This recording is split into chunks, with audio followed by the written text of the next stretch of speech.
Ang lamig. Iyon ang unang pumasok sa isip ni Isabela.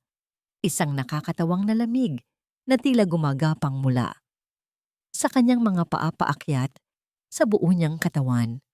Ang bigat ng tubig. Pilit niyang iginagalaw ang kanyang mga braso, pero ang mamahalin niyang gown ay parang mga kadenang humihila sa kanya pababa sa kadiliman ng ilog. Bumubuka ang kanyang bibig, sinusubukan sumigaw, pero tubig lang ang pumapasok. Malamig at maruming tubig.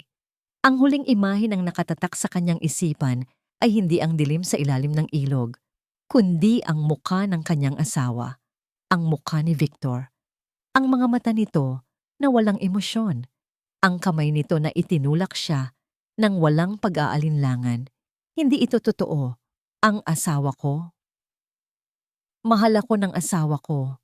Ilang oras lang ang nakalipas, ang buong mundo ni Isabela ay naliligo sa ginto at pilak na liwanag. Ang hangin ay puno ng halimuyak ng mga bulaklak at mamahaling pabango.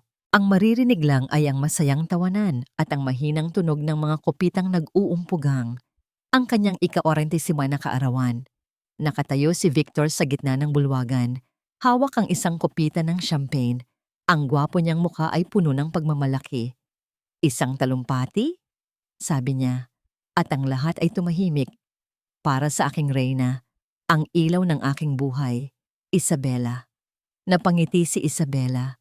Ang puso niya ay tila lumundag sa saya. Marami ang nagsasabi na sa likod ng isang matagumpay na lalaki ay may isang mahusay na babae. Patuloy ni Victor. Ang mga mata ay nakatitig lamang sa kanya. Pero sa kaso ko, ako ang nasa likod mo at nasisiyahan akong panoorin kung lumipad. 45 taon ka na, mahal ko. Pero para sa akin, hindi ka tumatanda. Lalo ka lang gumaganda. Nagpalakpakan ang mga bisita. Naglakad si Victor palapit sa kanya. May hawak na isang maliit na kahon na pilus.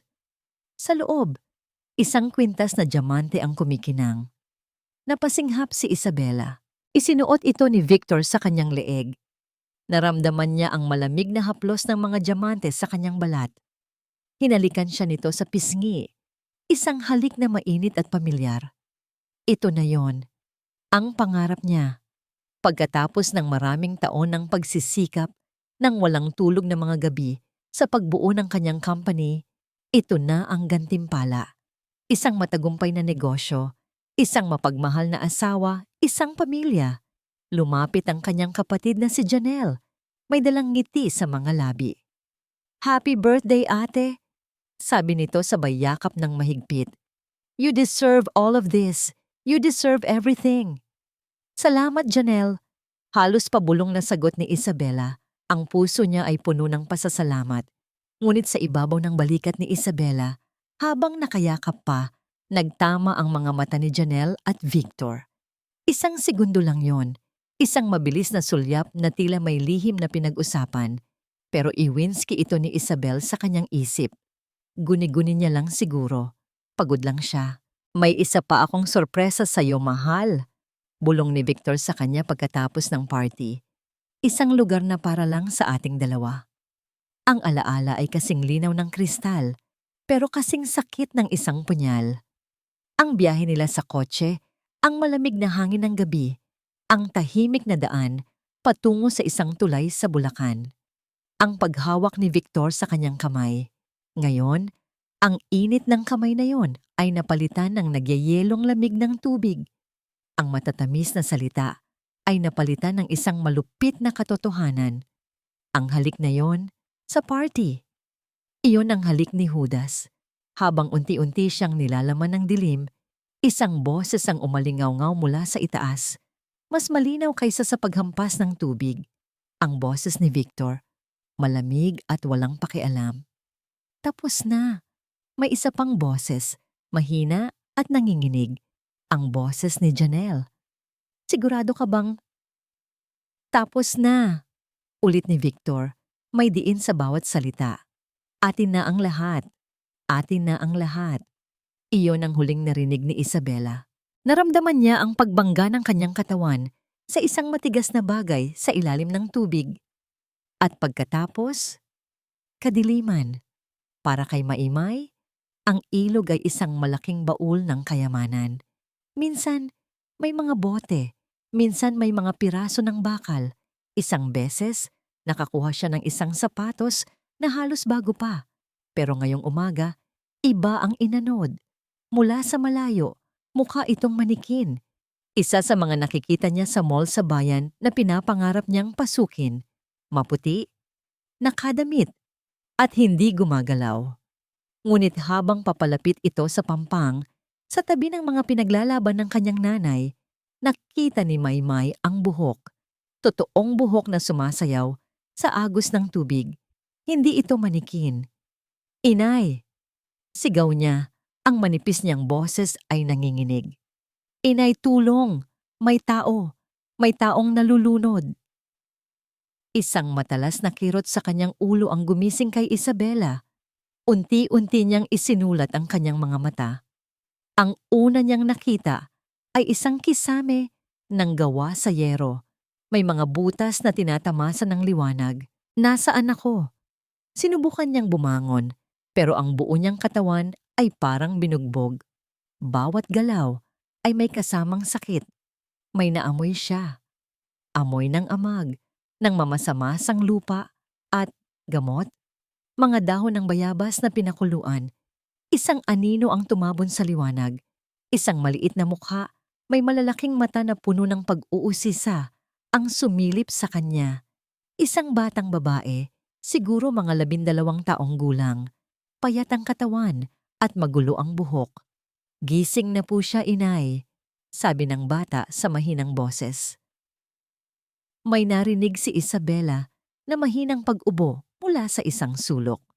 Bigyan mo siya ng tubig, anak. Lumapit ang bata.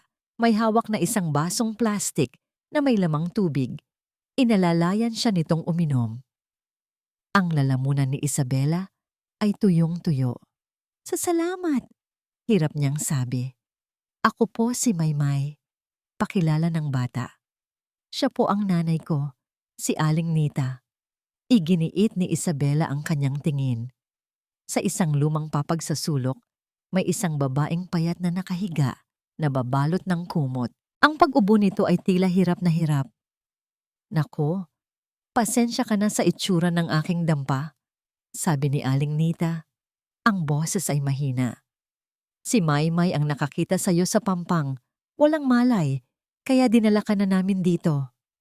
Doon lang napansin ni Isabela ang kanyang suot.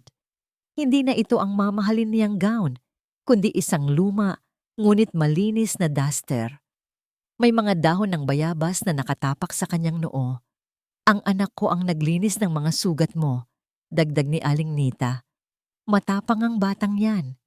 Tumingin si Isabela kay Maymay, na ngayon ay nahihiyang napayuko. Isang batang nabuhay sa gitna ng karalitaan, pero nagligtas ng buhay niya nang walang pag-aalinlangan. Ilang sandali pa, lumapit si Maymay na may dalang isang mangkok ng malabnaw na lugaw. Mainit pa ito at umuusok. Kain po muna kayo, alok nito. Para po lumabas kayo. Tinitigan ni Isabela ang lugaw. Ang huling pagkain na natikman niya ay isang mamahaling cake sa kanyang magarbong birthday party. Ngayon, ang nasa harap niya ay isang simpleng lugaw. Pero para sa kanya, ito ang pinakamasarap na pagkain sa buong mundo. Habang nanginginig niyang inaabot ang mangkok, napatingin siya sa kanyang mga kamay. Ang dati perpektong manicure ay sira-sira na. Ang makinis niyang balat ay puno ng mga galos at putik. Hindi na ito ang mga kamay ng isang CEO. Ito ang mga kamay ng isang taong nakaligtas. Napatingin siya sa mga kamay ni Maymay. Maliliit, pero magaspang at may mga kalyo. Mga kamay ng isang batang nagbabanat ng buto para mabuhay. Isang butil ng luha ang pumatak mula sa mata ni Isabela, humalo sa lugaw.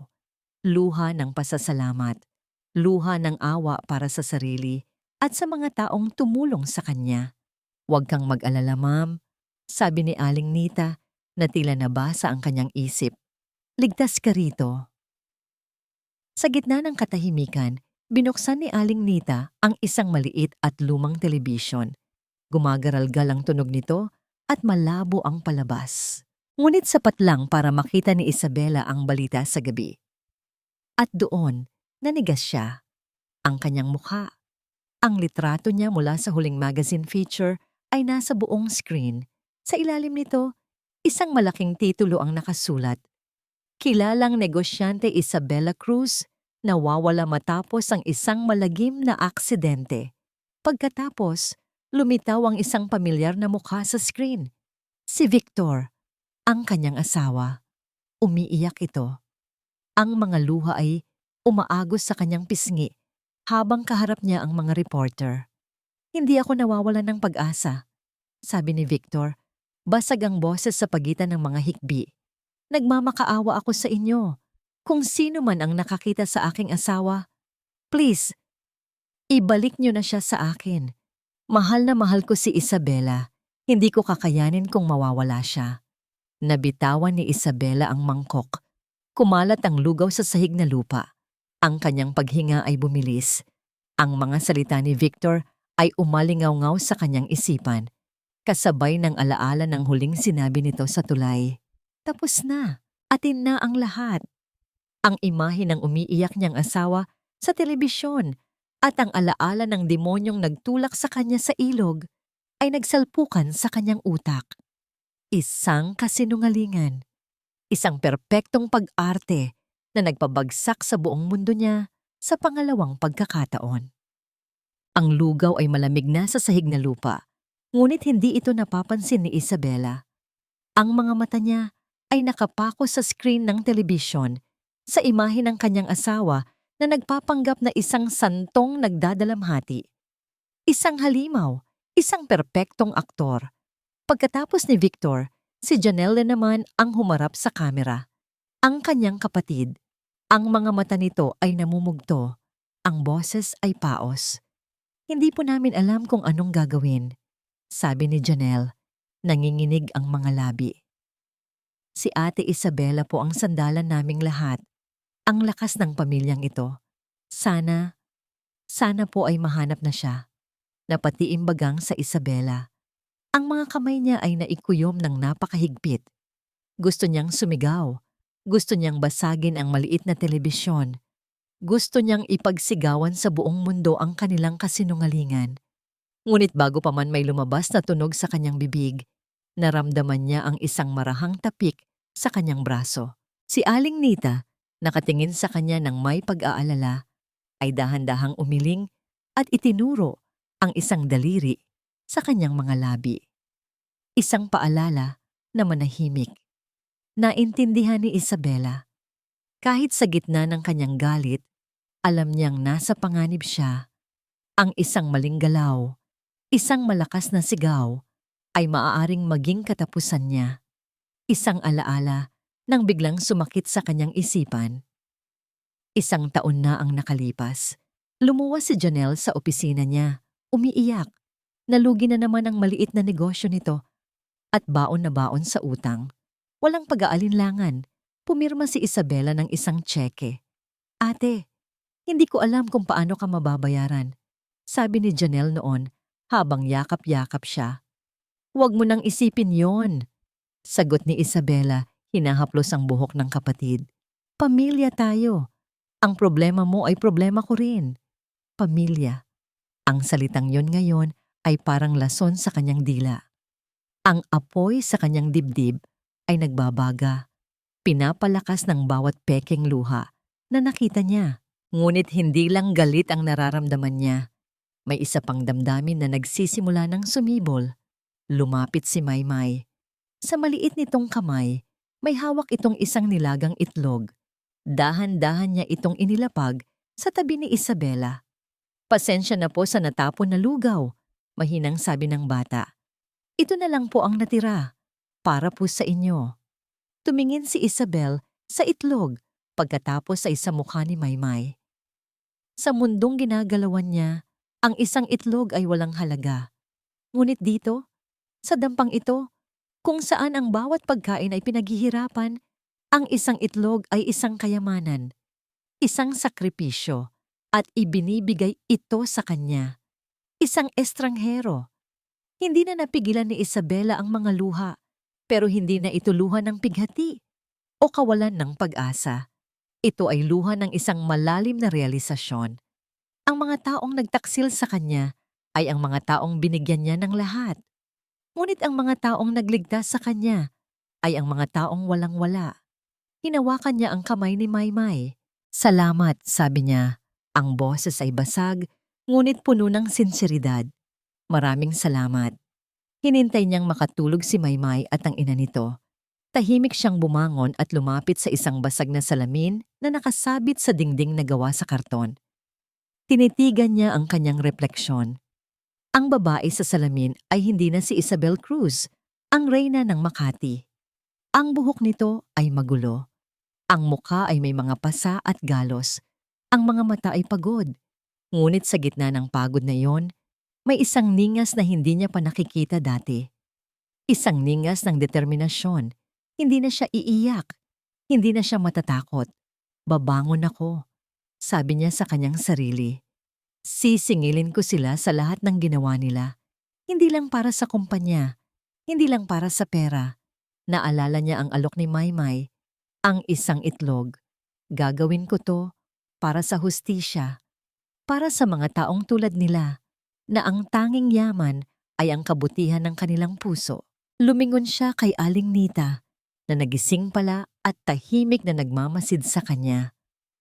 "Aling Nita," sabi ni Isabela. Ang boses ay kalmado at matatag. "May hihilingin po sana akong pabor." Tumingin si Aling Nita sa kanya. Ang mga mata ay puno ng pag-unawa.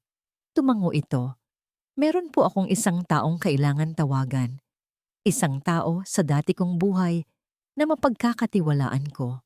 Ang abogado ko," paliwanag ni Isabela. "Kailangan kong makipag-ugnayan sa kanya. Siya ang magiging simula ng lahat." Nakaupo si Victor sa malaking swivel chair sa loob ng opisina ni Isabela. Ang opisina ay nasa pinakamataas na palapag ng isang gusali sa Makati, kung saan tanaw ang buong lungsod na tila nagliliyab sa mga ilaw ng gabi. Dati, tuwing papasok siya rito, nararamdaman niya ang pagiging maliit. Ngayon, sa kanya na ang lahat. Ang bawat piraso ng mamahaling muebles, ang mga painting na nagkakahalaga ng milyon, at ang kapangyarihang nagmumula sa bawat pirma.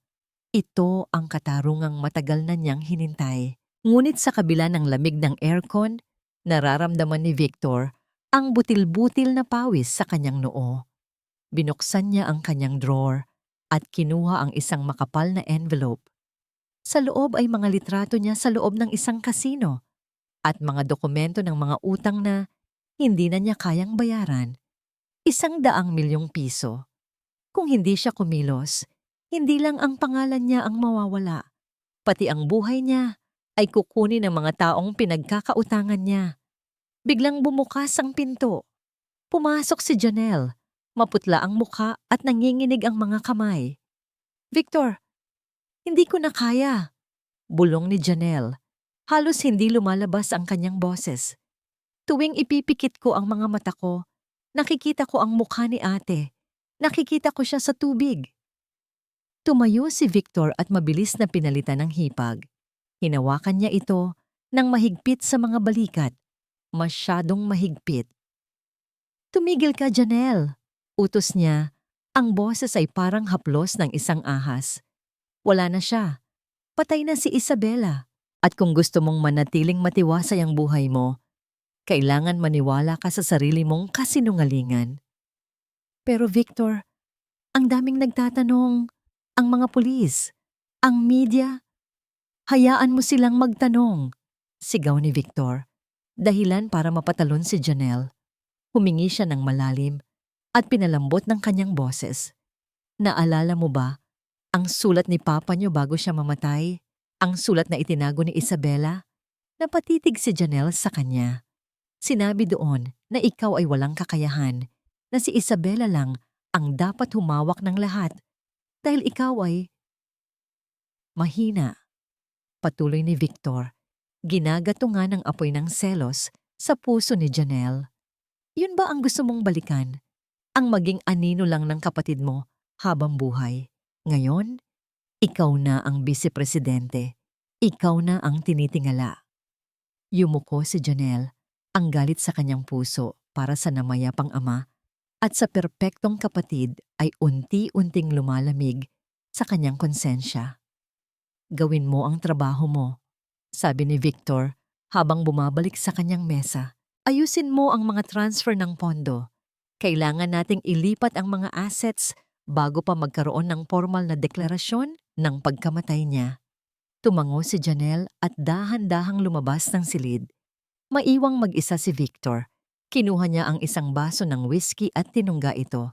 Iniisip niya na tapos na ang lahat, na ang tanging kalaban na lang niya ay ang sarili niyang takot. Ngunit ang katahimikan sa loob ng opisina ay nabasag ng tumunog ang kanyang intercom. Sir Victor, boses ng kanyang head of security, may kailangan po kayong malaman. Ano yon? Si Attorney David Reyes po. Namataan namin siyang pabalik-balik sa mga private files ni Ma'am Isabela. At kaninang hapon, umalis siya ng opisina nang hindi nagsasabi kung saan pupunta. Sinundan namin siya pero nawala siya sa bandang Bulacan. Nanigas si Victor sa kanyang kinauupuan. Ang baso ng whiskey ay muntik nang mabitawan. Bulacan. Doon niya itinulak si Isabela. Bantayan niyo siya ng maigi? Utos ni Victor, ang boses ay puno ng panganib. Huwag niyong hahayaang may makausap siyang kahit sino.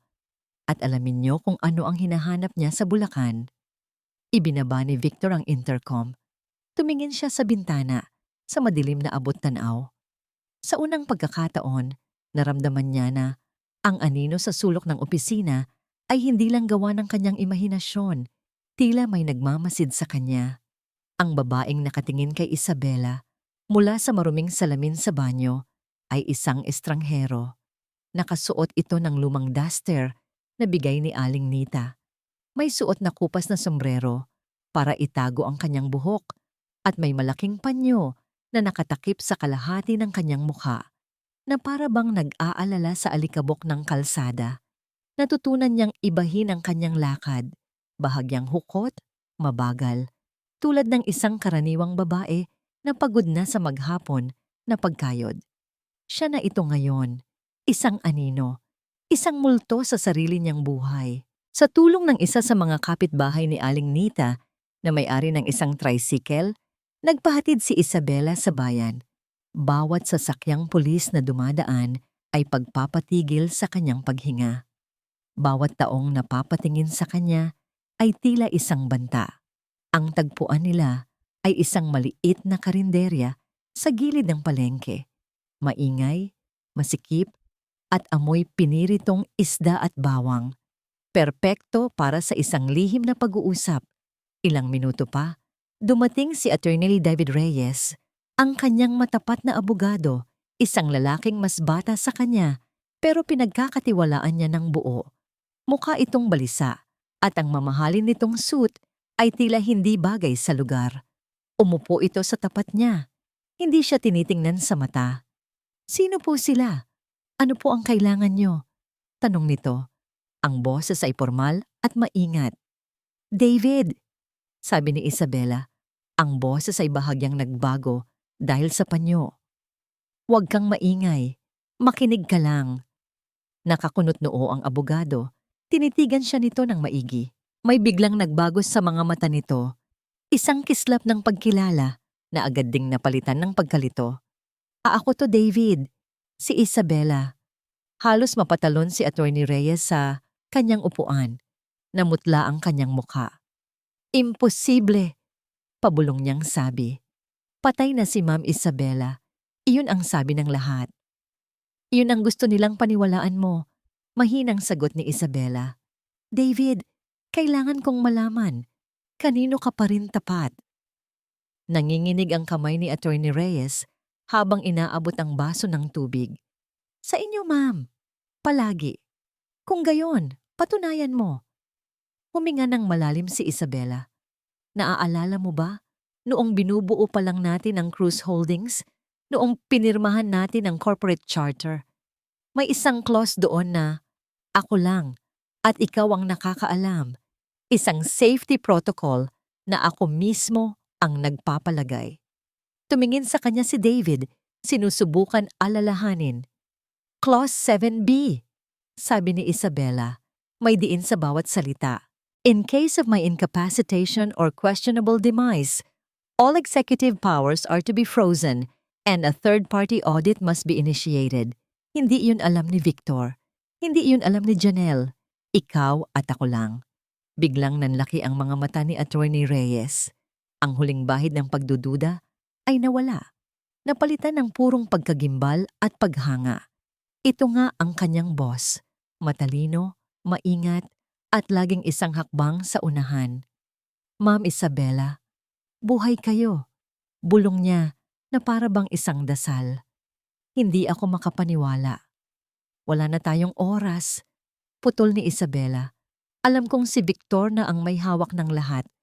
Alam kong minamadali na niya ang paglipat ng mga pondo. Kailangan ko ng ebidensya, David.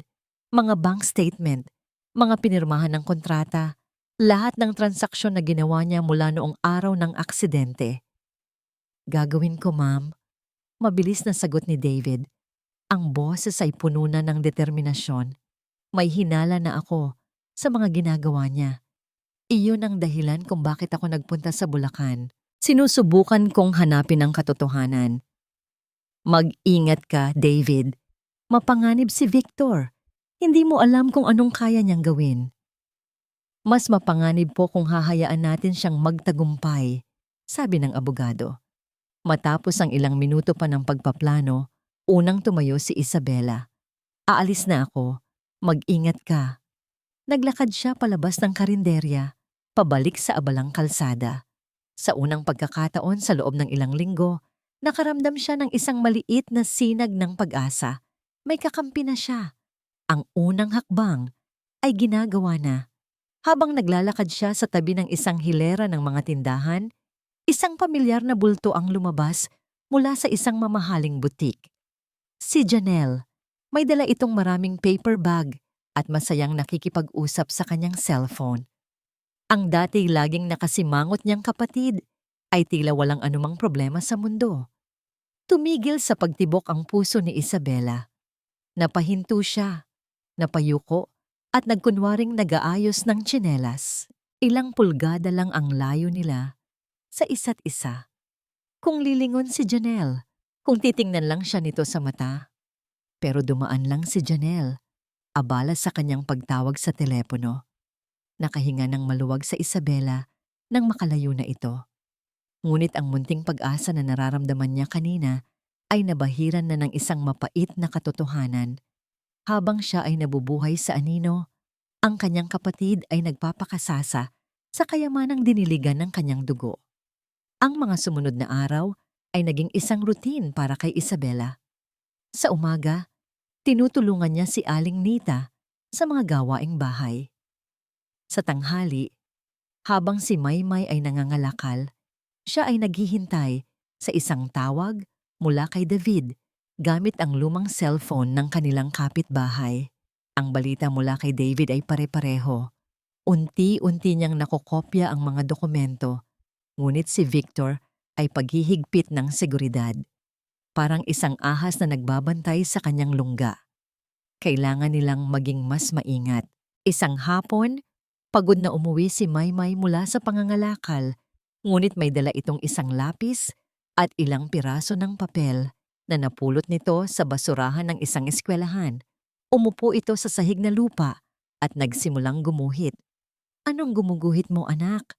Tanong ni Isabela habang pinupunasan ang pawis sa noo ng bata. Yung gabi po na nakita ko kayo. Sagot ni Maymay, hindi maalis ang tingin sa kanyang papel. Iginuhit niya ang ilog. Iginuhit niya ang buwan. At sa tabi ng ilog, iginuhit niya ang isang malaking kotse.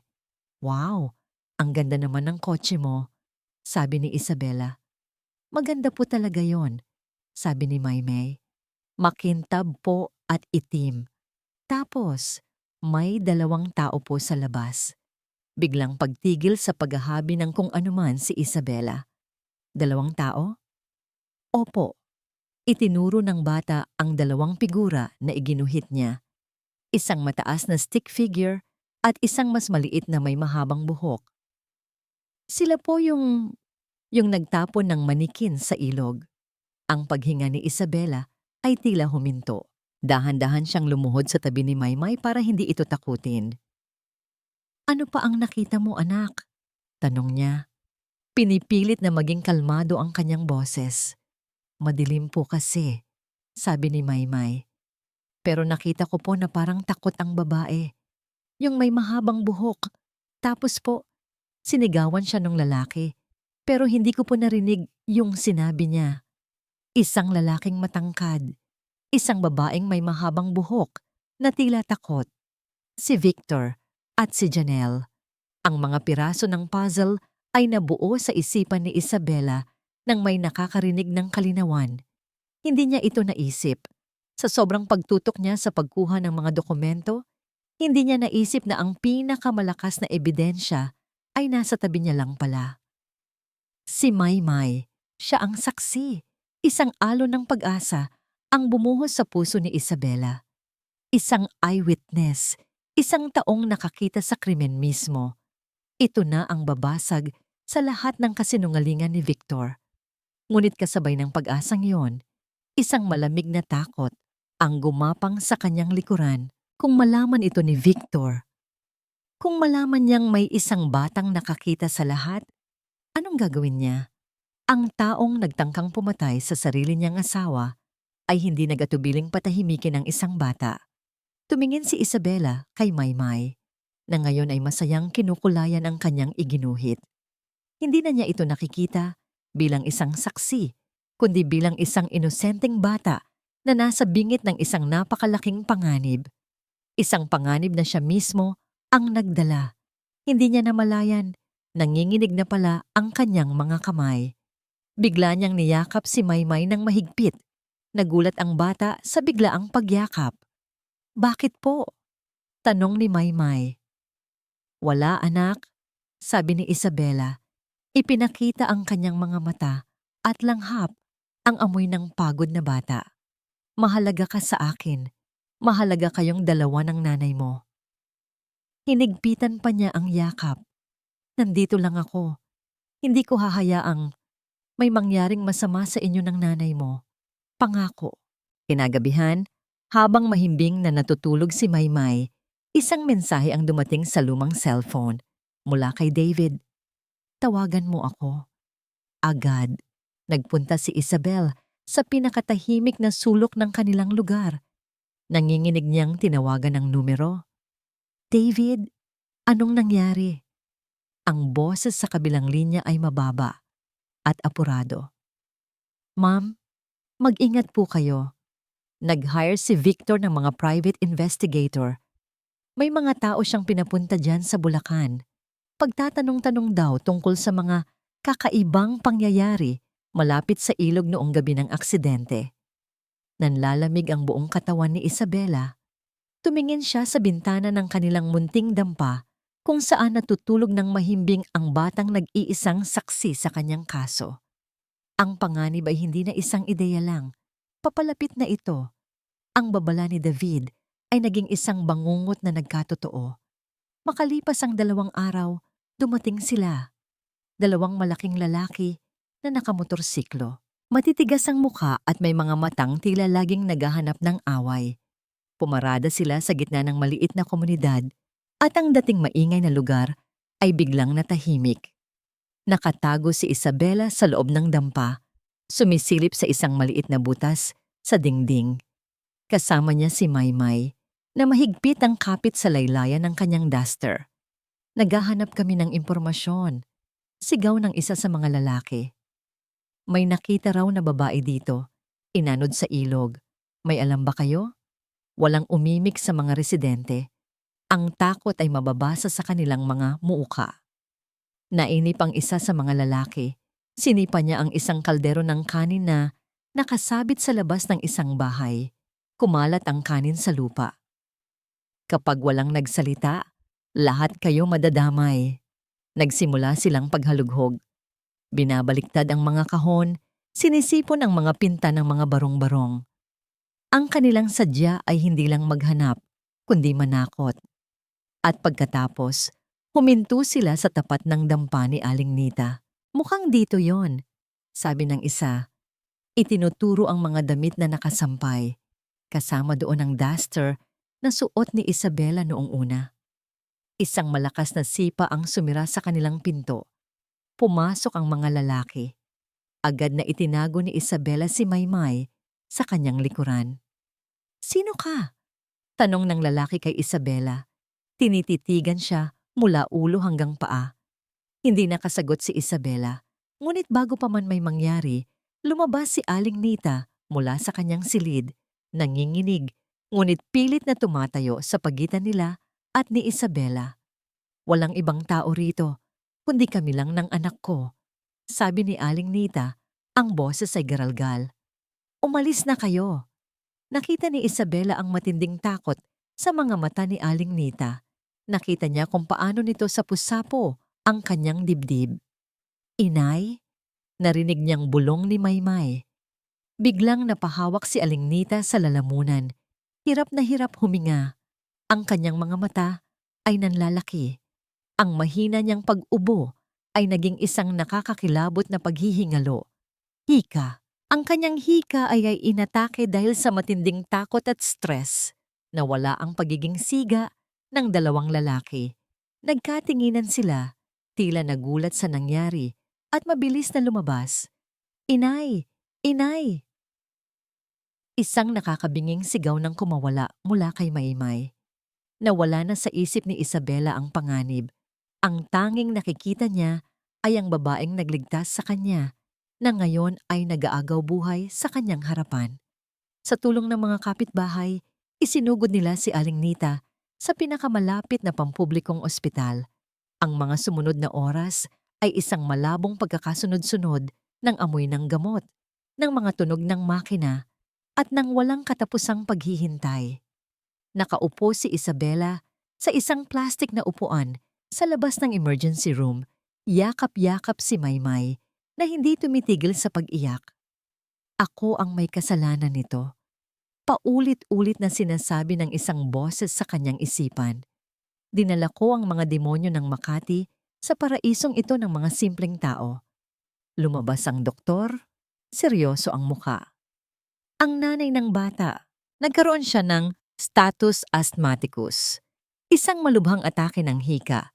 Kritikal ang lagay niya. "Gawin niyo po ang lahat, doktor." Pagmamakaawa ni Isabela. Tumingin sa kanya ang doktor. "Ginagawa namin, pero kailangan niya ng operasyon para ayusin ang daanan ng hangin niya. At malaki ang magagastos." Ang mga salitang iyon ay parang isang suntok sa sikmura ni Isabela. Pera. Isang bagay na dati ay parang tubig lang sa kanya. Ngayon, wala siyang maibigay kahit isang sentimo. Siya, si Isabela Cruz, na kayang bumili ng isla ng pribado, ay hindi kayang bayaran ang operasyon ng taong nagligtas sa kanyang buhay.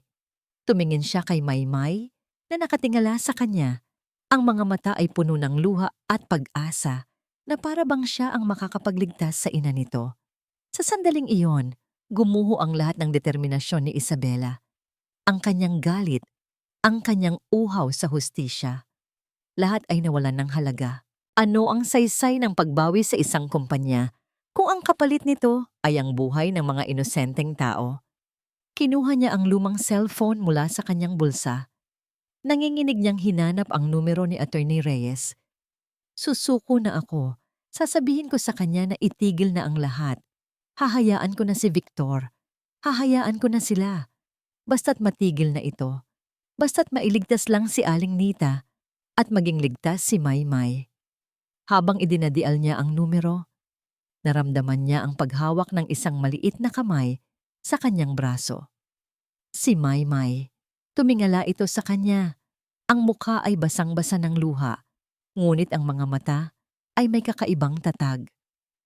"Huwag po kayong sumuko," sabi ng bata sa nanginginig na boses. Kasama niyo po kami. Ang mga salita ni Maymay ay tumagos sa puso ni Isabela na parang kidlat sa madilim na kalangitan. Huwag po kayong sumuko. Kasama niyo po kami. Isang bata na walang-wala sa buhay, na ang ina ay nag-aagaw buhay, ang siyang nagbibigay sa kanya ng lakas.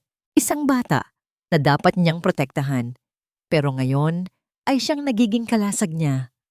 Tumingin si Isabel sa nanginginig ang kamay na hawak ang cellphone sa pangalan ni Attorney Reyes na handa na niyang tawagan para sumuko.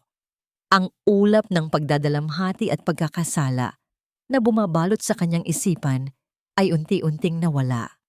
Napalitan ito ng isang matigas at malamig na determinasyon. Ang pagsuko ay hindi magliligtas kay Aling Nita. Ang pagsuko ay hindi magbibigay ng magandang kinabukasan kay Maymay. Ang pagsuko ay pagbibigay ng tagumpay sa kasamaan. Dahan-dahan, binura niya ang numero ni David sa kanyang call log. Humingi siya ng malalim, at nang muli niyang imulat ang kanyang mga mata, ang babaeng puno ng takot ay nawala na. Ang bumalik ay si Isabela Cruz, ang CEO. Ang babaeng nagtayo ng isang imperyo mula sa wala. Maimay, sabi niya, ang boses ay kalmado na at puno ng awtoridad. Pangako, gagaling ang nanay mo. At pangako, hindi na tayo muling matatakot. Pumunta siya sa isang tahimik na sulok ng ospital at muling tinawagan si David. David, makinig kang mabuti. Simula niya, walang anumang bakas ng pag-aalinlangan. Kailangan nating baguhin ang plano. Hindi na tayo magtatagal. Lalaban na tayo. Pero Ma'am, paano? Hinahanap na nila kayo. Gagamitin natin ang sarili niyang kahinaan laban sa kanya. Paliwanag ni Isabela. Ang kanyang isip ay gumagana na parang isang makina. Si Victor ay desperado. Kailangan niya ng pera at kailangan niya ito ng mabilis. Ibig sabihin, gagawa siya ng mga mapangahas at peligrosong desisyon sa kumpanya. Mga high-risk investments, mga biglaang pagbebenta ng assets, doon natin siya sisirain. Ano po ang plano, Ma'am? May kilala akong reporter sa Business Chronicle, si Angela Bautista. Matagal na niyang sinusubaybayan ang Cruz Holdings. I-leak mo sa kanya ang mga impormasyon tungkol sa mga questionable ng transaksyon ni Victor. Huwag mong ibigay lahat. Isang piraso lang. Sapat lang para magtanim ng pagdududa sa isip ng mga board members at stockholders. Naiintindihan ko po. Isang spark para simulan ng sunog. Exactly, sabi ni Isabela. Kapag nagkagulo na sa loob, mas marami siyang gagawing pagkakamali. At habang abala siya sa pagsugpo ng apoy sa Makati, ikaw ay magpatuloy sa pag-ipon ng matibay na ebidensya. Pagkatapos ng tawag, bumalik si Isabela sa tabi ni Maymay. Sa unang pagkakataon, naramdaman niyang hawak na niya ulit ang timon ng kanyang buhay. Kinabukasan, sumabog ang balita. Isang artikulo sa front page ng Business Chronicle na may titulong Cruz Holdings, nanganganib dahil sa mga mapanganib na pamumuhunan ng bagong acting CEO.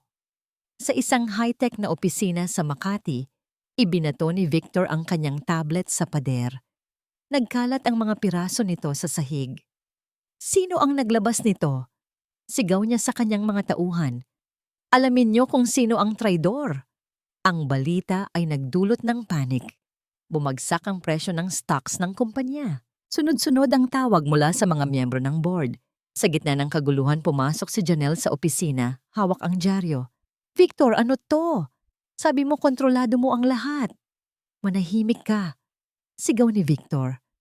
Kasalanan mo rin to. Masyado kang maingay. Ang kanilang alyansa na binuo sa kasakiman ay nagsisimula ng gumuho sa ilalim ng pressure. Sa ospital, nakatanggap si Isabela ng isa pang tawag mula kay David. Ma'am, gumagana po. Nagkakagulo na sila. At dahil sa kaguluhan, nakakuha ako ng pagkakataon na makuha ang huling dokumento na kailangan natin. Isang bank transfer patungo sa isang offshore account na nakapangalan kay Victor. Milyon-milyong dolyar. Magaling, David, sabi ni Isabela. Dalhin mo na yan lahat sa mga pulis. Idagdag mo na rin ang testimonya ng batang nakakita sa lahat. Masusunod po, ma'am. Isang oras ang lumipas. Nakatayo si Isabel sa labas ng ospital, nakatingin sa palubog na araw. Nararamdaman niya ang pag-vibrate ng cellphone. Isang text mula kay David. Nasa lobby na sila ng building. Dala nila ang arrest warrant. Napangiti si Isabela, isang namangiti ng tagumpay. Sa lobby ng nagniningning na Cruz Holdings Tower, habang nagkakagulo sina Victor at Janelle, isang grupo ng mga pulis ang pumasok. Lumapit ang hepe sa kanila. Victor Sandoval, Janelle Cruz, iniimbitahan namin kayo na sumama sa presinto. Kayo ay inaaresto sa salang frustrated murder at attempted homicide laban kay Ginang Isabela Cruz. Ang mundo ni Victor at Janelle ay gumuho. Ang silid ng hukuman ay siksikan at puno ng tensyon. Ang hangin ay mabigat sa mga bulungan ng mga reporter at mga usisero. Sa isang panig, nakaupo si Victor at Janelle kasama ang kanilang mga abogado. Sa kabilang panig, naroon si Isabela. Payak ang kasuotan, ngunit hindi maitatago ang dignidad, katabi si Attorney David Reyes. Si Isabela ay buhay. Ang balitang iyon ay yumanig sa mundo ng negosyo, ngunit ang kwento sa likod nito ay mas nakakagimbal pa. Ang unang bahagi ng paglilitis ay pabor kay Isabela. Ang mga ebidensya ng dokumento na inilatag ni David ay hindi matatawaran. Mga bank transfer, mga pekeng ulat, lahat ay nagtuturo sa motibo ni Victor na pagnakawan ng kumpanya. Pagkatapos, tinawag ang kanilang pangunahing saksi. Tinatawagan sa witness stand si Maymay, anunsyo ng clerk of court. Pumasok si Maymay. Suot ang isang simpleng bestida na binili ni Isabela. Ang kanyang maliliit na hakbang ay umaling-aungaw sa tahimik na silid. Umupo siya sa malaking upuan. Ang mga paa ay hindi man lang umabot sa sahig. Mukha siyang maliit at marupok sa harap ng lahat. Naramdaman ni Isabela ang isang kirot sa kanyang puso. Ayaw niyang isa lang ang bata sa ganitong sitwasyon, ngunit ito ang tanging paraan. Maymay, mahinahong tanong ng piskal, maaari mo bang sabihin sa korte kung ano ang nakita mo noong gabi ng 15 ng Setyembre? Nanginginig ang boses ng bata, ngunit malinaw ang kanyang mga salita. Ikinuwento niya ang lahat. Ang pagkakita sa isang mannequin na inihagis mula sa isang itim at makintab na kotse, ang pagkakita sa isang mataas na lalaki at isang babaeng may mahabang buhok. Maaari mo bang ituro kung naririto sa silid na ito ang lalaki at babaeng nakita mo? Dahan-dahang itinaas ni Maymay ang kanyang kamay. Una, itinuro niya si Victor. Pagkatapos, ang nanginginig niyang daliri ay bumaling kay Janelle. Isang malakas na bulungan ang pinuno sa silid. Si Janelle ay napayuko at napahagulgol. Tila tapos na ang laban. Ang testimonya ng isang inosenteng bata ay mas matimbang kaysa sa anumang pagtanggi. Ngunit hindi pa tapos ang abogado ni Victor. Your Honor, mayroon po kaming isang ebidensya na magpapatunay kung sino talaga ang utak sa likod ng lahat ng ito, deklara niya. Isang audio recording. Nagkatinginan ng lahat. Pinindot ng abogado ang play. Isang pamilyar na boses ang umalingaw-ngaw sa mga speaker. Ang boses ni Janelle. Kailangan na nating tapusin ito. Tulak mo siya. Ako ang bahala sa lahat. Ang boses ni Victor ay maririnig din. Tila nag-aalangan. Sigurado ka ba rito, Janelle? Oo, gawin mo na para matapos na ang pagiging anino ko sa kanya. Nanigas si Isabela sa kanyang kinaupuan. Hindi yan totoo. Tumingin siya kay Janelle. Ang kapatid niya ay nakatingin din sa kanya. Ang mukha ay puno ng pagkagimbal at kawalan ng pag-asa. Napailing ito, mga luha ay umaagos sa kanyang pisngi. Hindi yan totoo, ate. Ang silid ay sumabog sa kaguluhan. Ang recording ay malinaw. Pinapalabas nito na si Janelle, na puno ng inggit ang siyang nagplano ng lahat. At si Victor ay isang mahinang asawa na nadala lang sa kanyang plano. Mula sa pananaw ni Janelle, ang mundo niya ay gumuho. Naalala niya ang mga pag-uusap nila ni Victor. Mga salitang kinuha mula sa iba't ibang konteksto, pinagtagpi-tagpi ng may masamang hangarin para sirain siya. Ginawa siyang pain, ginawa siyang tupa na ihahain para iligtas ang lobo. Ang lahat ng pagmamahal at pag-aalala na ipinakita sa kanya ni Victor ay isang malaking kasinungalingan. Tumingin si Isabel sa kapatid. Sa kabila ng lahat ng sakit, sa unang pagkakataon, hindi galit ang nakita niya sa mga mata ni Janelle, kundi purong pagsisisi at pagkasuklam. Hindi para sa kanya, kundi para kay Victor. Ang abogado ni Victor ay nakangisi. Ang piskal ay hindi makapagsalita. Ang hukom ay mukhang kumbinsido. Tila ang hustisya ay muling liliko palayo sa katotohanan. Habang ang lahat ay nagkakagulo, isang maliit na boses ang sumigaw mula sa witness stand. "Sandali lang po!" Lahat ay napatingin kay Maymay. Nakatayo na ito sa kanyang upuan. Ang mga mata ay nanlalaki, na para bang may isang bagay na bigla niya nang naalala. "May naalala pa po ako," sigaw niya. Ang sigaw ni Maymay ay pumutol sa ingay ng silid hukuman. Lahat ng mata, kabilang ang sa hukom, ay napako sa maliit na batang nakatayo sa witness stand. "Anak, anong naalala mo?" tanong ng piskal. Ang boses ay malumanay, ngunit may bakas ng pag-asa. Humigop ng hangin si Maymay, tila nag-iipon ng lakas ng loob. Nung gabi po na yon, nung itinulak na po ng lalaki yung babae sa ilog, natakot po yung kasama niyang babae, yung may mahabang buhok. Tumingin siya kay Janelle. Umiiyak po siya. Tapos po, may nahulog po siya." "Nahulog?" Ulit ng piskal. "Anong nahulog?" "Isang cellphone po," sagot ni Maymay.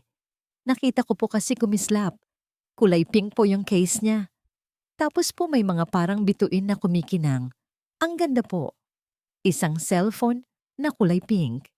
Biglang napatingin si Janelle sa kanyang abogado. Ang mga mata ay nanlalaki sa realisasyon. Nagsimula siyang tumango ng mabilis. "Totoo po yon. Nahulog ko po ang cellphone ko. Sa sobrang taranta ko, hindi ko na po nahanap." Ang abogado ni Victor ay biglang namutla. "Objection, Your Honor. Irrelevant. Walang kinalaman ang isang nawawalang cellphone sa kaso." "Overruled," sabi ng hukom. Ang interes ay malinaw na napukaw. "Ipagpatuloy mo, bata. Doon po yun nahulog," sabi ni Maymay. Itinuturo ang kawalan na para bang nakikita niya ang eksena. "Sa may mataas na damo po, malapit sa malaking bato." Ang mga salita ni Maymay, puno ng detalye at inosenteng katiyakan, ay tila isang bomba na sumabog sa loob ng korte. "Your Honor," mabilis na sabi ni Attorney Reyes, "hinihiling po namin na pansamantalang titigil ang paglilitis at magpadala ng isang search team sa lugar na tinutukoy ng saksi." Nagdeklara ang hukom ng isang oras na recess. Agad na kumilos ang mga pulis. Ang buong silid ay puno ng haka-haka. Maari bang ang isang lumang cellphone ang maging susi sa lahat? Para kay Isabela, ang isang oras na yon ay parang isang taon. Nakita niya ang pagkasuklam sa mukha ni Victor habang pinagsasabihan nito ang kanyang abogado. Nakita niya ang munting kislap ng pag-asa sa mga mata ni Janelle. Pagkatapos, bumalik ang search team. May dala siyang isang maliit na ebidensya ng bag. Sa loob, isang cellphone na basag ang screen, puno ng putik, na may pink na case nang kumikinang-kinang pa rin sa ilalim ng ilaw. Sinaksak ng mga technician ang memory card sa isang laptop. Ang katahimikan sa silid ay halos nakakabingi. At pagkatapos, isang audio file ang pinapatugtog. Ang tunog ay mas malinaw. Ito ang buong, hindi pinutol na pag-uusap. "Hindi ko kaya to, Victor. Maririnig ang nanginginig na boses ni Janelle. Ate ko siya! Umalis na tayo rito! Manahimik ka, Janelle! Sagot ng boses ni Victor, malamig at malupit. Huli na ang lahat. Ikaw ang kasama ko rito, kaya kasabwat ka. Ngayon, kailangan na nating tapusin ito. Hindi. Ayoko. Anong ayaw mo? Itulak mo siya. Kung hindi, ikaw ang isusunod ko. Ako ang bahala sa lahat. Ang recording ay nagpatuloy. Inilalantad ang bawat pananakot, bawat pagmamanipula ni Victor. Inilalantad nito kung paano niya binaliktad ang mga salita ni Janelle. Inilalantad nito ang tunay na halimaw. Nang matapos ang recording, walang nagsasalita. Ang katotohanan ay nakahain na para sa lahat. Tumayo si Victor, ang mukha ay puno ng galit at pagkabaliw. Hindi, kasinungalingan yan. Gawa-gawa lang yan. Ngunit huli na. 2 pulis ang lumapit at pinusasan siya. Habang kinaladkad sa palabas, ang kanyang mga mata ay nagtagpo sa mga mata ni Isabela. Walang pagsisisi, tanging purong galit. Sa kabilang panig ng silid, si Janelle ay nakayuko. Ang kanyang mga balikat ay nanginginig sa pag-iyak. Ngunit hindi ito iyak ng pagkatalo. Ito ay iyak ng isang taong sa wakas ay nakalaya mula sa isang madilim na tanikala. Dahan-dahan niyang itinaas ang kanyang ulo at tumingin kay Isabela. Ang kanilang mga mata ay nagtagpo. Sa gitna ng pagkawasak ng kanilang pamilya, isang salita lang ang namutawi sa mga labi ni Janelle. Halos isang bulong lang na narinig ng buong korte. Ate, patawad. Lumipas ang ilang buwan. Ang ingay ng paglilitis ay napalitan ng isang bagong uri ng katahimikan para kay Isabela. Si Victor Sandoval ay hinatulan ng habambuhay na pagkabilanggo. Ang kanyang pangalan ay naging isang babala sa mundo ng negosyo, isang kwento ng kasakiman na humantong sa pagkawasak. Si Janelle, dahil sa kanyang pakikipagtulungan sa mga awtoridad at sa ebidensya ng pananakot ni Victor, ay nakatanggap ng mas magaan na sentensya. Nakuha muli ni Isabela ang Cruz Holdings. Ang mga board member at empleyado ay sinalubong siya ng palakpakan sa kanyang pagbabalik. Ngunit habang nakaupo siyang muli sa kanyang grandiosong opisina, nakatingin sa kumikinang na lungsod ng Makati, wala na ang dating saya. Ang tagumpay ay may lasang abo. Ang trono ay malamig. Ang lahat ng ito, para saan? Isang araw, dinalaw niya si Janelle sa kulungan. Nagharap sila sa isang maliit na silid na pinaghihiwalay ng isang makapal na salamin. Matagal silang hindi nagsalita. Kamusta ka na, ate? Basag ni Janelle sa katahimikan. Ayos lang. Simpleng sagot ni Isabela. Hindi niya alam kung ano ang dapat sabihin. Patawad. Muling sabi ni Janelle. Ang mga luha ay nagsimula na namang mamuo sa kanyang mga mata. Alam kong huli na ang lahat. Alam kong hindi sapat. Pero, patawarin mo sana ako. Nabulag ako sa inggit, sa galit, at hinayaan kong gamitin ako ni Victor. Tinitigan ni Isabela ang kapatid. Ang babaeng nasa harap niya ay hindi na ang Janelle na kilala niya. Wala na ang kislap ng karangyaan. Wala na ang yabang. Ang natira ay isang taong wasak at puno ng pagsisisi. Hindi ko alam kung mapapatawad kita, Janelle. Mahinang sabi ni Isabela, at bawat salita ay totoo. Pero sana, sa paglipas ng panahon, natutunan mong patawarin ang sarili mo at gamitin mo ang pagkakataong ito para magbago. Tumayo si Isabela at tumalikod na. Hindi ito ang pagpapatawad na makikita sa mga pelikula, ngunit ito ang simula ng isang posibleng paghilom. Pagbalik niya sa opisina, tinawagan niya si Attorney Reyes. David, meron akong isang malaking desisyon, sabi niya. Ibebenta ko ang majority ng shares ko sa Cruz Holdings. Natahimik si David sa kabilang linya. Pero ma'am, pinaghirapan niyo po iyan. At muntik na rin akong mamatay para dyan, sagot ni Isabela. May mas mahalaga na akong gagawin sa pera. Sa araw na naging pinalang bentahan, ang unang ginawa ni Isabela ay bumalik sa Bulacan. Hindi na siya nagtago sa anino. Dinatnan niya sina Aling Nita at Maymay sa isang bago at disenteng bahay na inuupahan niya para sa kanila. Magaling na si Aling Nita mula sa kanyang operasyon na binayaran ni Isabela. Si Maymay naman ay bumalik na sa pag-aaral. Tita Isabela, masayang sigaw ni Maymay at tumakbo para yakapin siya. Ang yakap ng batang yon ang nagpuno sa lahat ng kakulangan sa puso ni Isabela. Dinala niya sila sa isang malawak at bakanting lote na katatapos lang niyang bilhin. Tumayo sila sa gitna nito, sa ilalim ng mainit na araw. "Dito," sabi ni Isabela habang nakatingin sa malawak na lupain. "Dito natin itatayo ang pundasyon."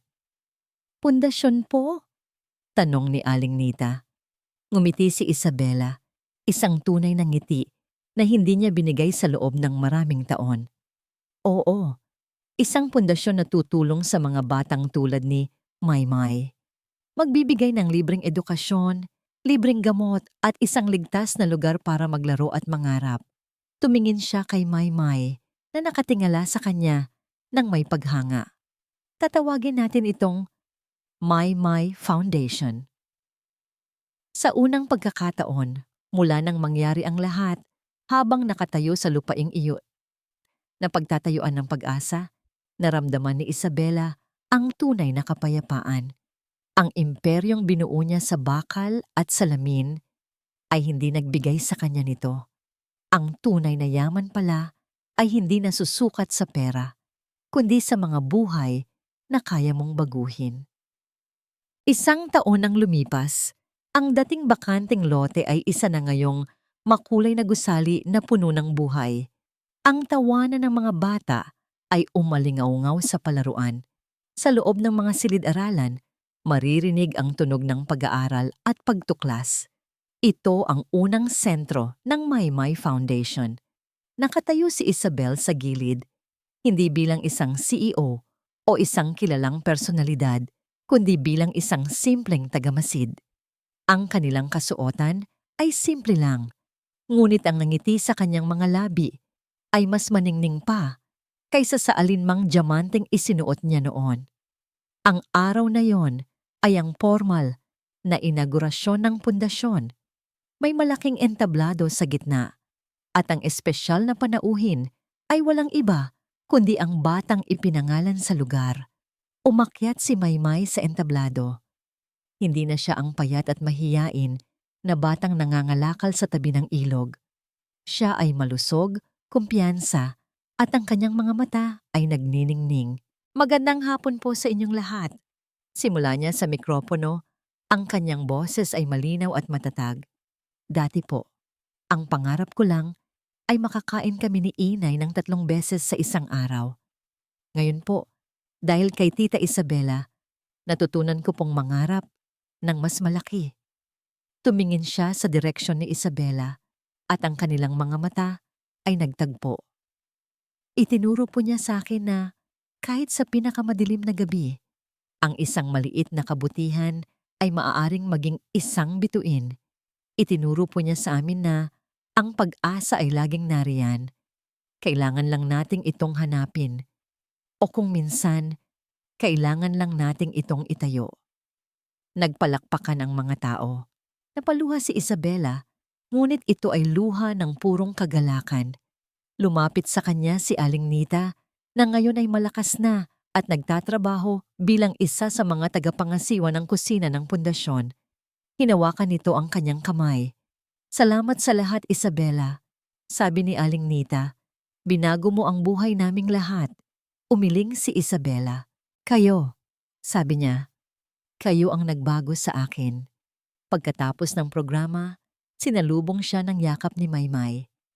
"Tita Isabela, para po sa inyo," sabi ng bata. At inaabot ang isang piraso ng papel. Isa itong guhit. Sa papel, may 3 figura na magkahawak kamay sa harap ng gusali ng pundasyon. Isang matangkad na babae, isang babae na katamtaman ng taas, at isang bata sa gitna.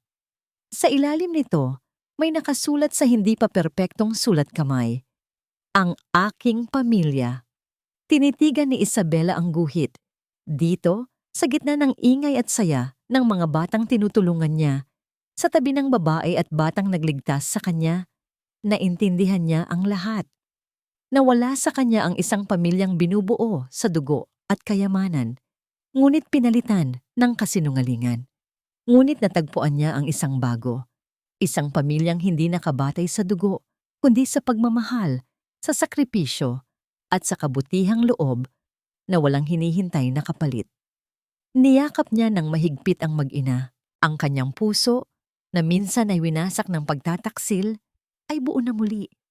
Hindi na ito tumitibok para sa kapangyarihan o pera. Tumitibok na ito para sa isang bagong layunin, isang bagong pag-asa. At sa ilalim ng kalangitan ng Bulacan, sa lugar kung saan minsan ay tinapos ang kanyang buhay, natagpuan ni Isabela ang tunay na kahulugan nito. Hindi sa dugo, kundi sa puso. Natagpuan ni Isabela ang kanyang tunay na pamilya.